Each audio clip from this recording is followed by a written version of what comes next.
सुबह का समय है। निराली रसोई में खाना बना रही है तो वहीं नैना ऑफिस के लिए तैयार हो रही है। तभी जीवन नैना से कहता है, नैना जल्दी तैयार हो जाओ, कल तुम्हें ऑफिस छोड़ने के चक्कर में मैं लेट हो गया था। हाँ, मैं बस तैयार ही हो गई हूँ, मुझे भी अपने ऑफिस के लिए लेट नहीं होना है। इधर निराली सभी के लिए नाश्ता लगा देती है। सभी टेबल पर बैठकर नाश्ता करते हैं। तभी विकास कहता है, अरे सीमा और रीना, तुम दोनों के कॉलेज का तो आज लास्ट दिन है ना? हाँ भैया आज के बाद तो हम भी ग्रेजुएट कहलाएंगे। अब बातें ही करते रहोगे या जल्दी जल्दी नाश्ता भी करोगे, वरना फिर मत कहना कि देर हो गई। नाश्ता करने के बाद जीवन अपनी पत्नी नैना के साथ ऑफिस चला जाता है तो वहीं विकास अपने पिता के साथ ऑफिस चला जाता है और रीना और सीमा कॉलेज के लिए निकल जाती हैं। इधर निराली ने घर का सारा काम खत्म किया और बाहर आकर धूप में बैठ गई। थोड़ी देर बाद शोभा वहां आई और बोली, निराली, मैंने तुम्हें कहा था ना कि मसाले खत्म हो गए, तुम सारे मसाले धूप में सुखाकर पिसवा कर रख लो। वो तो तुमने किया नहीं होगा अब तक। माँ जी, मुझे समय नहीं मिला, अभी ही मैं काम से फ्री हुई हूँ। थोड़ी देर में मैं मसालों को धूप में रखती हूँ, शाम तक कड़क हो जाएंगे तो उन्हें पिसवा कर रख दूंगी। मजाल है, मेरा कहा कोई काम तुम समय पर कर दो। मैंने देखा है किचन में सारे डब्बे खाली हो गए। बड़ी बहू, तुम करती ही क्या हो सारा दिन? माँ जी, इतना सारा तो काम रहता है घर में। देवरानी जी ऑफिस चली जाती हैं और घर का सारा काम मुझ पर आ जाता है, और आजकल ठंड के मौसम में तो दिन भी छोटे ही हो रहे हैं। बस मुझे मत सिखाओ, ऐसा लगता है कि मैंने कभी काम ही नहीं किया। कुछ कहो नहीं कि तुरंत सामने से जवाब देती हैं आजकल की बहुएं। ऐसा कहकर शोभा मुंह बनाकर अंदर चली जाती है और निराली घर के अंदर आकर खड़े मसाले लाकर बाहर खाट पर फैला देती है और जैसे वो सूख जाते हैं तो उन्हें लेकर पिसवाने के लिए चक्की पर पहुंच जाती है और चक्की वाले से कहती है, भैया इन मसालों को जल्दी से पीस दो, और हाँ, एकदम बारीक पीसना, कहीं मोटा पिसा तो मेरी सास दोबारा मुझसे पिसवाएंगी।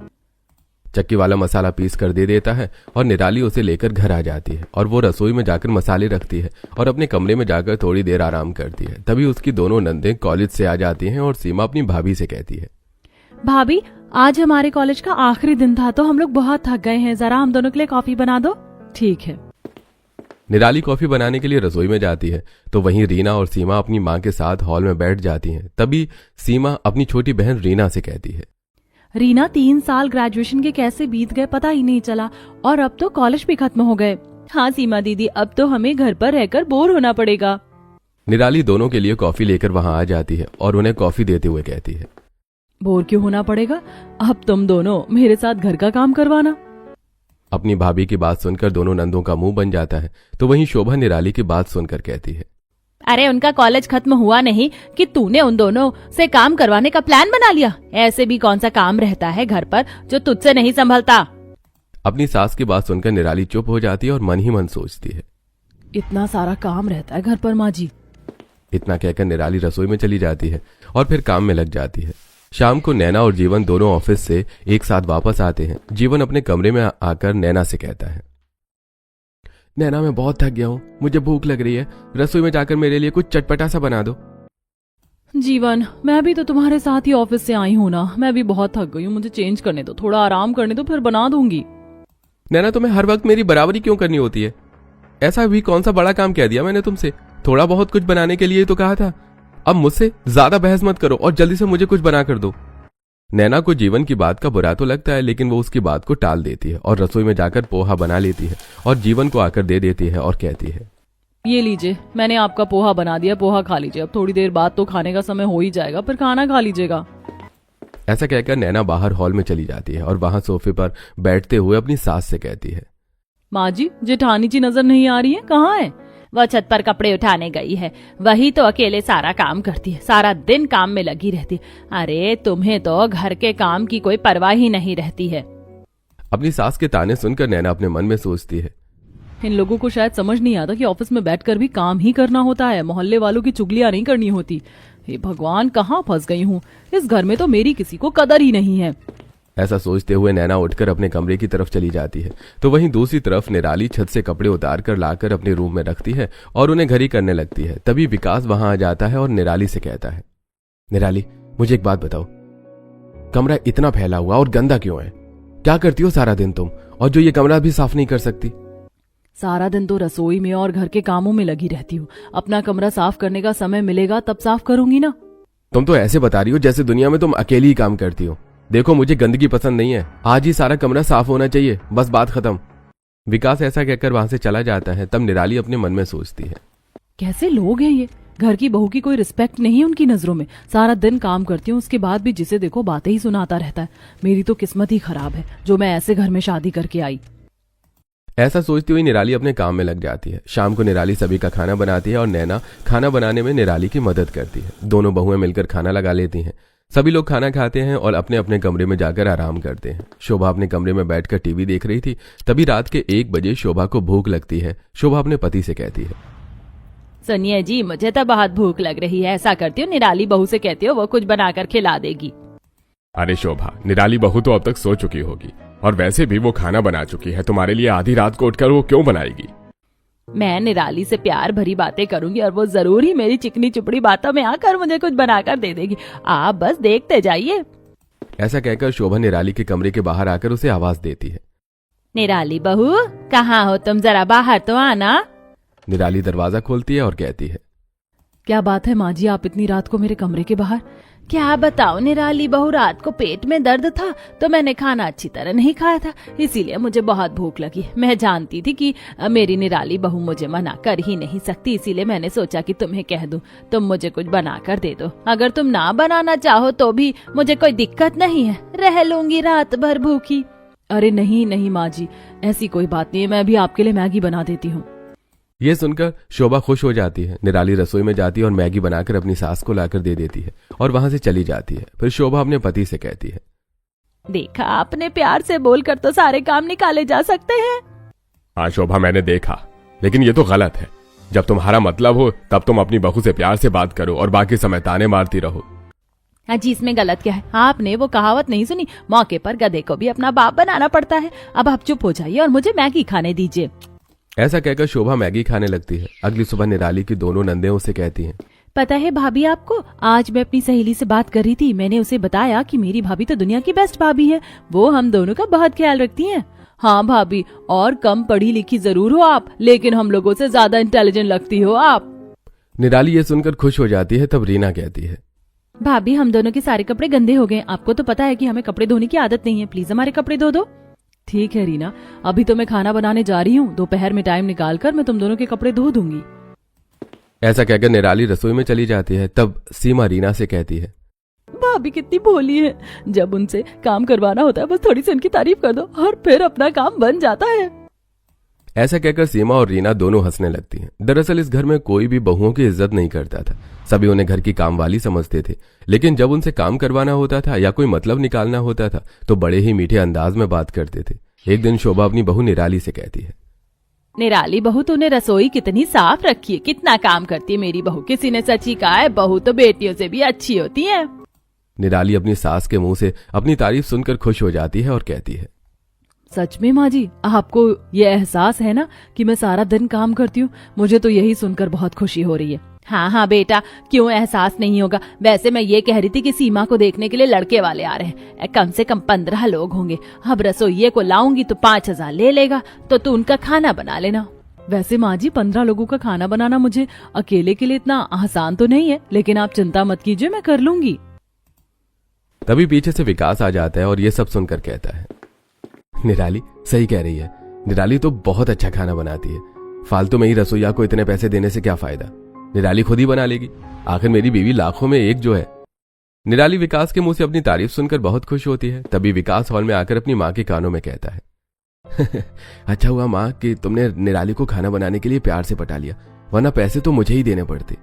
अगले दिन सीमा को देखने वाले लड़के वाले आते हैं। इधर निराली ने उनके लिए आलू गोभी की सब्जी, पूड़ी, रायता, बघारे, चावल, मीठे में खीर, पनीर, भुर्जी, ये सब कुछ बनाया था। उसके बाद निराली और नैना मिलकर सभी मेहमानों को खाना खिलाती हैं। लड़के वाले सीमा को पसंद कर लेते हैं और सीमा की शादी की बात पक्की हो जाती है। फिर लड़के वाले चले जाते हैं। सारा दिन काम करने के बाद निराली बहुत थक गई थी, वो अपने कमरे में जाकर आराम करती है। अगले दिन सुबह निराली रसोई में जाती है। तब उसकी सास उसे कहती है, बहू टाइम देखा है तूने, पूरे 8 बज गए हैं, समय पर नहीं उठ सकती क्या? कल मैं बहुत थक गई थी ना, इसीलिए आज उठने में देरी हो गई। बात तो ऐसे करी जैसे कितना बड़ा काम किया होगा तूने। अरे 15 लोगों का ही तो खाना था। अब ज्यादा बातें मत कर और जल्दी से मुझे और तेरे ससुर जी को नाश्ता दे दे। शोभा ऐसा कहकर चली जाती है। तब निराली मन ही मन सोचती है, ये क्या हुआ माँ जी के व्यवहार को? कल तक तो मुझसे बड़ा अच्छा व्यवहार कर रही थी और आज अचानक ही बदल गई। तभी निराली की नंद सीमा वहां पर आती है और कहती है, भाभी मैंने आपसे कहा था ना कि मेरे कपड़े प्रेस कर देना, आपसे उतना भी नहीं हुआ। नहीं सीमा, मुझे समय नहीं मिला इसीलिए मैं नहीं कर पाई। वैसे भाभी आपको मेरे लिए समय मिलता ही कब है, सारे दिन तो आप अपने काम में लगी रहती हो, आपसे तो कुछ कहना ही बेकार है। ऐसा कहकर सीमा वहां से चली जाती है। निराली अपनी नंद के बदले हुए इस व्यवहार को देखकर काफी हैरान होती है। थोड़ी देर बाद वो सभी के लिए खाना बनाकर डाइनिंग टेबल पर लगा देती है। सभी लोग खाना खाने लगते हैं। खाना खाने के बाद विकास कहता है, निराली ये कैसा खाना बनाया है तुमने, इसमें तो नमक मिर्च का पता ही नहीं चल रहा है। खाना बनाते समय ध्यान कहाँ रहता है तुम्हारा? कल तक तो मेरे पति का व्यवहार भी बहुत अच्छा था, आज सब कुछ बदल कैसे गया? मुझे तो कुछ समझ नहीं आ रहा कि ये क्या हो रहा है। बेचारी निराली उन सबके बदलते हुए व्यवहार से बहुत परेशान थी, लेकिन उसको यह समझ नहीं आ रहा था कि उसे प्यार से बातें सिर्फ मतलब निकालने के लिए की गई थी। एक दिन सुबह सुबह जब नैना ऑफिस के लिए तैयार होकर बाहर आती है, तब शोभा नैना से कहती है, अरे नैना बहू आ गई तो मैं तेरा इंतजार करी थी। ये देख मैंने तेरे लिए केसर वाला दूध बनाया है। केसर वाला दूध? लेकिन क्यों माँ जी? अरे नैना तो दिन भर ऑफिस जाती, इतना सारा काम करती है, ऑफिस का काम करना इतना आसान थोड़ी ना, अपना थोड़ा ख्याल रखा कर। ये केसर वाला दूध तुझे ताकत देगा, चल अब जल्दी से पी ले। अब नैना केसर वाला दूध पी लेते हैं। तभी उसकी नंद रीना और सीमा वहां आती है और कहती है, भाभी पता है आज मैंने निराली भाभी के साथ आपका टिफिन अपने हाथों से बनाकर पैक किया है। इसमें आलू के पराठे और बूंदी का रायता है। और भाभी देखो आपके मेकअप के सारे ब्रश गंदे हो गए थे, मैंने इन सबको साफ कर दिया है। नैना अपनी सास नंद को अपनी इस तरह से चिंता करते हुए देखकर बहुत खुश होती है और अपने मन में सोचती हैं, कितनी अच्छी बात है कि मेरी सास को ये एहसास हो गया कि मैं कितना काम करती हूँ। चलो देर से ही सही, इन्हें समझ तो आया ना। अब सभी लोग बैठकर नाश्ता करते हैं। उसके बाद शोभा जीवन से कहती है, अरे जीवन बेटा, नैना बहू को तू अकेला ही ऑफिस छोड़कर चला गया था। बेचारी नैना बहू को ऑटो से आना जाना पड़ा था, तू अपने साथ उसे लेकर जाना, छोड़कर मत जाना, बता देती हूँ तुझे। हाँ हाँ ठीक है, मैं ले जाऊंगा। वैसे नैना वापसी में आज सोच रहा हूँ कि तुम्हें मैं चाट खिला कर ले आऊं। हाँ जी। अपने पति का इतना प्यार देखकर नैना हैरान थी। वो मन ही मन सोच रही थी, क्या बात है, मेरे पति मुझ पर इतना मेहरबान क्यों हो रहे हैं। नाश्ता करने के बाद नैना अपने पति के साथ ऑफिस चली जाती है। इधर रीना अपनी माँ से कहती है, माँ जीवन भैया भी हमारी टीम में शामिल हो गए ना, भाभी से अचानक कितना अच्छा व्यवहार कर रहे हैं। हाँ रीना, मैंने उसे समझाया था अगर पैसे चाहिए तो अच्छा व्यवहार तो करना ही पड़ेगा, आखिर उसकी सैलरी जो आने वाली है। माँ धीरे बात करो, कहीं निराली भाभी ने सुन लिया तो सब गड़बड़ हो जाएगी। अब आते समय शाम को जीवन उसे बाहर चाट और मोमोज खिलाता है और पार्क घुमाने भी ले जाता है और फिर घर वापस आ जाते हैं। नैना के पति सास और नंद उसका ख्याल रख रहे थे। ऐसे ही एक हफ्ता बीत जाता है और नैना की पेमेंट का दिन आ जाता है। सैलरी लेकर नैना अपने मन में सोचती है, मेरे ससुराल वाले मुझसे कितना प्यार करते हैं, मुझे सैलरी मिली है तो क्यों ना मैं उन सब पर खर्च करूं। ऐसा करती हूँ, अपनी दोनों नंदों के लिए कपड़े खरीद लेती हूँ और जीवन की वॉच पुरानी होगी उनके लिए एक वॉच खरीद लेती हूँ और बचे हुए सारे पैसे अपनी सास को दे देती हूँ। नैना ऐसा ही करती है। पहले वो एक ड्रेस की दुकान पर जाकर अपनी दोनों नंदों के लिए एक सुंदर सी ड्रेस लेती है। उसके बाद एक वॉच की दुकान पर जाकर जीवन के लिए वॉच लेती है और अपने घर आ जाती है। फिर अपनी दोनों नंदों को ड्रेस देते हुए कहती है, देखो मैं तुम दोनों के लिए सुंदर सुंदर ड्रेस लाई हूँ। दोनों नंदन ड्रेस ले लेती हैं और बहुत खुश हो जाती हैं। फिर वो जीवन को वॉच देती हैं। जीवन भी बहुत खुश हो जाता है। उसके बाद वो अपनी सैलरी अपनी सास को देती हैं और कहती हैं, माँ जी ये लीजिए, पेमेंट से बचे पैसे हैं वो मैं आपको दे रही हूँ, आप इसे रख लीजिए। नैना की सास भी सैलरी लेकर बहुत खुश हो जाती है। निराली भी ये सब कुछ देख रही थी और अपने मन में सोच रही थी, बेचारी नैना भी मेरी तरह बेवकूफ बन गई। उसने अपनी सारी पेमेंट इन लोगों पर खर्च कर दी। उसे नहीं पता कि ये लोग सिर्फ मतलब के साथी हैं। कल से देखो इनका व्यवहार कैसे गिरगिट की तरह बदलता है। इन सभी बातों से अनजान नैना अगले दिन ऑफिस के लिए तैयार होकर डाइनिंग टेबल पर आती है। तब उसकी सास उसे ताने देते हुए कहती है, आ गई महारानी, ये कोई उठने का समय तुम्हारा? अरे ऑफिस जाती हो तो इसका ये मतलब थोड़ी ना है कि घर का कोई काम नहीं करोगी। हाँ भाभी तो मेरा कोई भी काम नहीं करती हैं। कितनी बार कहा है कि भाभी मेरे कपड़े प्रेस कर देना, लेकिन उन्होंने आज तक नहीं किया। अरे ये क्या लगा रखा है तुम लोगों ने? उसे चुपचाप खाना खाने दो, उसे ऑफिस भी तो जाना है। जब देखो तब माँ बेटी शुरू हो जाती हैं। खाना खाना भी मुश्किल कर दिया है। विनीत की बात सुनकर सीमा और शोभा चुप हो जाती हैं, लेकिन नैना को अपने ससुराल वालों का ये बदला हुआ व्यवहार समझ नहीं आता। अब ऐसे ही घर वालों को जब भी निराली से कुछ काम करवाना होता तो वो उससे मीठा बोलते और उससे अपना काम निकलवा लेते, और जब भी नैना की सैलरी आने वाली होती तो सारे घर वाले उससे अच्छा व्यवहार करते और उसके सारे पैसे ले लेते। ऐसी समय बीत रहा था। एक दिन संडे था। दोपहर में नैना निराली के पास आती है और कहती है, जेठानी जी आज संडे है, मेरे ऑफिस की भी छुट्टी है और हमारा काम भी हो गया है, तो चलो ना हम दोनों छत पर धूप में बैठेंगे। मुझे तो धूप बड़ी अच्छी लगती है और मेरे पास तो संडे के सिवा कोई और दिन होता ही नहीं धूप सेकने के लिए। हाँ हाँ देवरानी जी, चलो चलते हैं। अब देवरानी जेठानी दोनों मिलकर छत पर जाती हैं और वहां बैठकर आपस में बातें करने लगती हैं। तभी नैना कहती है, जेठानी जी, आपने कुछ नोटिस किया कि जब मेरी सैलरी आने वाली होती है तो ये लोग मुझसे कितनी अच्छी तरह बात करते हैं। हाँ हाँ देवरानी जी, मैं भी आपको यही बताना चाह रही थी। आपको याद है जब मेहमान आए थे तब इन लोगों ने मुझसे कितना अच्छा व्यवहार किया था, क्योंकि उन्हें एक रसोइये को लगाकर 5,000 रुपए खर्च हो जाते और मैंने काम कर दिया तो उनके पैसे बच गए। और जब भी उन्हें कुछ अच्छा खाना होता है तो ये मुझसे बहुत अच्छा व्यवहार करते हैं। ऐसे ही आपके साथ भी करते हैं। आपकी सैलरी आती है तो उन्हें पैसे लेने होते हैं, इसीलिए आपसे अच्छा व्यवहार करते हैं और फिर अगले दिन से बदल जाते हैं। हाँ जेठानी जी, ये बात तो मुझे भी समझ आ रही है, लेकिन हम इनके घर की बहुएं हैं। इन लोगों को हमारे साथ इतना मतलबी व्यवहार नहीं करना चाहिए। मुझे तो लगता है देवरानी जी की हमें मिलकर इन लोगों को सबक सिखाना चाहिए। ऐसे ही देवरानी और जेठानी मिलकर उन लोगों को सबक सिखाने का प्लान बनाती हैं। ऐसे ही कुछ और दिन बीत जाते हैं। एक दिन विनीत अपने पूरे परिवार को बुलाता है और सभी लोगों से कहता है, आसिमा के होने वाले ससुराल वालों का फोन आया था। वो लोग कह रहे थे कि अब हमें शादी की तैयारी शुरू कर देनी चाहिए और फिर अगले महीने एक अच्छी सी डेट निकालकर सीमा की शादी कर देनी चाहिए। हमें सीमा की शादी तो करनी ही है। ठीक है, आप उनसे कह दीजिएगा कि वो भी शादी की तैयारी करें और हम भी शादी की तैयारी करते हैं। सीमा के ससुराल में विनीत फोन करके ऐसा कह देता है। सभी लोग अपने अपने काम में लग जाते हैं। तब शोभा विनीत से कहती है, सुनिए जी, शादी में तो बहुत खर्चा लगता है। हमें शादी के एक हफ्ते पहले मेहमानों के लिए रसोईया भी लगाना पड़ेगा और घर की सफाई के लिए काम वाली भी लगानी पड़ेगी और साथ ही घर के पर्दे चादर धोने हैं, बर्तनों की सफाई करनी है और ऐसे ही घर में बहुत सारे काम हैं। इतना काम हमसे तो नहीं होगा, आपको तो काम वाली लगानी ही पड़ेगी। शोभा, तुम तो जानती हो कि हमारे दोनों बेटों की और मेरी सैलरी मिलाकर घर तो चल जाता है, लेकिन बचत नहीं होती। इसलिए इन सारे कामों को तुम सभी को मिलकर ही करना होगा, क्योंकि हमारा इतना बजट नहीं है कि हम हर काम के लिए नौकर लगा सकें। वो तो ठीक है जी, लेकिन सीमा के लिए सोने के झुमके और अंगूठी तो बनवानी ही पड़ेगी ना। तुम्हें तो पता है शोभा कि सोना कितना महंगा हो रहा है। मैं बस चांदी की ज्वेलरी दे सकता हूँ, सोने की नहीं। अच्छा, मैं बाहर जा रहा हूँ, शाम तक आऊंगा। ऐसा कहकर विनीत बाहर चला जाता है। तब शोभा अपने मन में सोचती है, इसका मतलब है कि मुझे अपनी दोनों बहुओं को ही पटाना पड़ेगा। निराली बहू खाना बनाएगी और घर की साफ सफाई का काम संभालेगी और मेरी छोटी बहू मेरी बेटी के लिए सोना खरीदने के लिए पैसे देगी। ऐसा करती हूँ कि उन दोनों से आज ही अच्छा व्यवहार शुरू कर देती हूँ। वैसे भी एक हफ्ते बाद नैना बहू की पेमेंट मिलने वाली है। यही सोचकर शोभा अपनी दोनों बेटियों और अपने दोनों बेटे को भी ये सारी बातें सिखा देती है। ये सुनकर विकास कहता है, मुझसे ये सब नहीं होता। मैं अपनी बीबी को ऐसे मक्खन नहीं लगा पाऊंगा। माँ, विकास भैया सही कहते हैं, ये सब आप ही कर लो, हमें इसमें मत घसीटो। ठीक है, तुम दोनों अपनी बीवी की चापलूसी बिल्कुल मत करो और हम भी नहीं करेंगे, लेकिन फिर तुम दोनों अपनी बहन की शादी के लिए पैसा दे दो। विकास, तू रसोईया लगाने और घर की साफ सफाई के लिए काम वाली लगाने के पैसे दे दे और जीवन तू उसे गोल्ड के कान के दिला दे। हाँ भैया, माँ बिल्कुल सही कहती है। ठीक है माँ, तो हम भी ऐसा ही कर लेंगे। अगले दिन से उन सभी के व्यवहार दोनों बहुओं के प्रति बदल जाते हैं। तभी सुबह सुबह शोभा निराली से कहती है, निराली बहू, ठंड में तू अकेले कितना काम करती है। अरे अपनी दोनों नंदों से थोड़ी मदद ले लिया कर। नहीं माँ जी, इसकी कोई जरूरत नहीं है, मैं कर लूंगी। अब निराली सभी का नाश्ता बनाकर टेबल पर लगाती है। सभी लोग नाश्ता करने लगते हैं। तब सीमा तारीफ करते हुए कहती है, भाभी आपने बहुत ही टेस्टी खाना बनाया। आपके हाथों में तो स्वाद का जादू है, जादू। अरे निराली, तुम बहुत दिनों से पार्लर नहीं गई हो। ऐसा करना कि मुझसे थोड़े पैसे लेकर पार्लर चली जाना। थोड़ा अपना भी ध्यान रखा करो।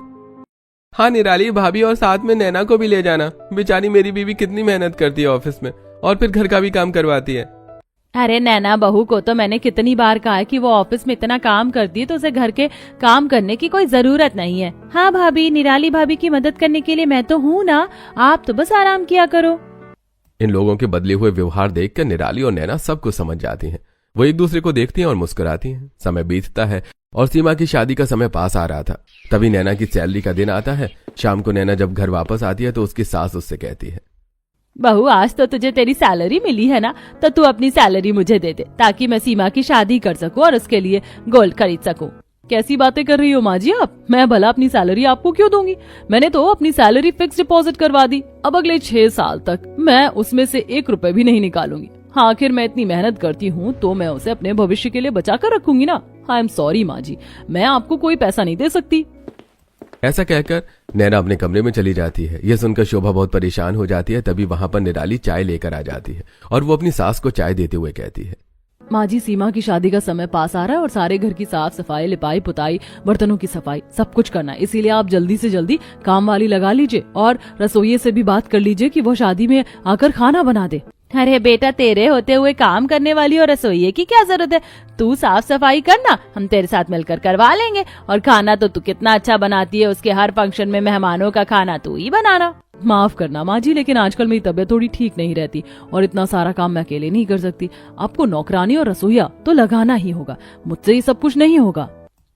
निराली ऐसा कहकर चली जाती है। अब शोभा बहुत परेशान हो जाती है। शाम को शोभा अपने दोनों बेटों और अपनी दोनों बेटियों को ये सारी बातें बताती है और उनसे कहती है, अब मेरी दोनों बहुएं हमारी मदद नहीं करेंगी, ये सारा काम हमें खुद ही करना होगा और इसके लिए हमें पैसे भी खर्च करने होंगे।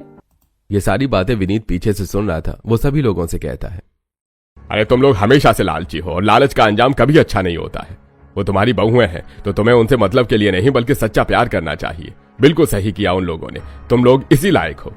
ऐसा कहकर विनीत वहां से चला जाता है। निराली पीछे खड़ी होकर ये सारी बातें सुन लेती है और वो नैना के कमरे में जाकर सारी बातें नैना को बता देती है। इस पर नैना कहती है, दीदी, हमारा मकसद तो सिर्फ अपने ससुराल वालों को सबक सिखाना है, वरना हम ससुराल वालों की मदद नहीं करेंगे तो किसकी करेंगे? लेकिन अभी इन्हें ये बात नहीं बताना है। ऐसी समय बीतता है और सीमा की शादी का समय पास आने लगता है। शोभा और उसके घर वाले अब पैसों को लेकर बहुत परेशान थे। अंत में विनीत उन लोगों से कहता है, शादी का खर्च तो हमें उठाना ही होगा, रसोइया और काम वाली भी लगाना होगा और सोना दिए बिना तो हम अपनी बेटी विदा कर ही नहीं सकते। तो ऐसा करते हैं कि हम एक लोन ले लेते हैं, उसके सिवा हमारे पास कोई तरीका नहीं है। और विकास और जीवन, तुम दोनों उस लोन की धीरे धीरे करके भर देना।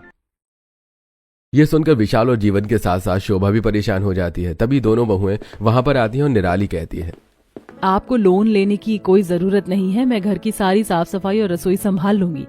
और माँ जी, मैंने अपने पैसे फिक्स नहीं करवाए हैं बल्कि इकट्ठा करके रखे हैं। सीमा के लिए गोल्ड मैं खरीद लूंगी, आप लोग चिंता मत कीजिए। क्या सचमुच तुम लोग ये सब कर लोगी? लेकिन अगर तुम लोगों को ये सब करना था तो तुम लोगों ने मना क्यों किया?